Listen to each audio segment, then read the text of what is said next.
waxaa layga dalooliyey lugtii way iga barato way shaqayn weyday, tii kale layga dalooliyey, tii labaadna way iga baratay way shaqayn weyday, gacantaa layga dalooliyey, gacantii way iga xumaatay, saddex jeer booramaa laygu soo qalay.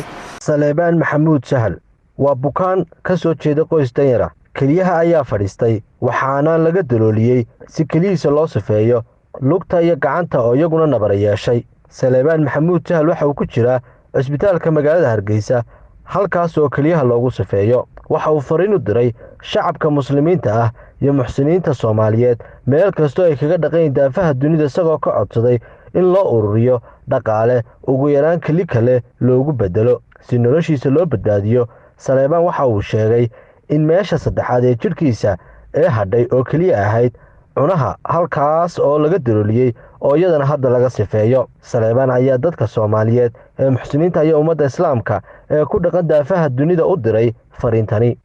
walaalaha muslimiinta waxaan ka codsanayaa inay soo caawiyaan, waxay iga caawin karaan inay soo caawiyaan. xanuunkaygana aan muddo la jiifay dhakhtarro badanna aan soo maray kan waxba laygaga qaban kari waayey, kaasaa darteed in lay caawiyaan u baahanahay. waxaa layga dalooliyey lugtii way iga barato way shaqayn weyday, tii kale layga dalooliyey, tii labaadna way iga baratay way shaqayn weyday, gacantaa layga dalooliyey, gacantii way iga xumaatay, saddex jeer booramaa laygu soo qalay, mar kale manhal baa laygu qalay, gacantii imika way ladnaatay, laakiin imika halkii u dambeysay ayaa layga daloolinayaa oo ii hadhay oo meel kaloo ii hadhay ma jirto layga dalooliyaa. keliyahaygana sifayn kama maarmayaan mar walba. markaa walaalaha muslimiinta waxaan ka codsanaya inay caawiyaan oo wixii ay igu caawin karaan igu caawiyaan si aan keliyu helo.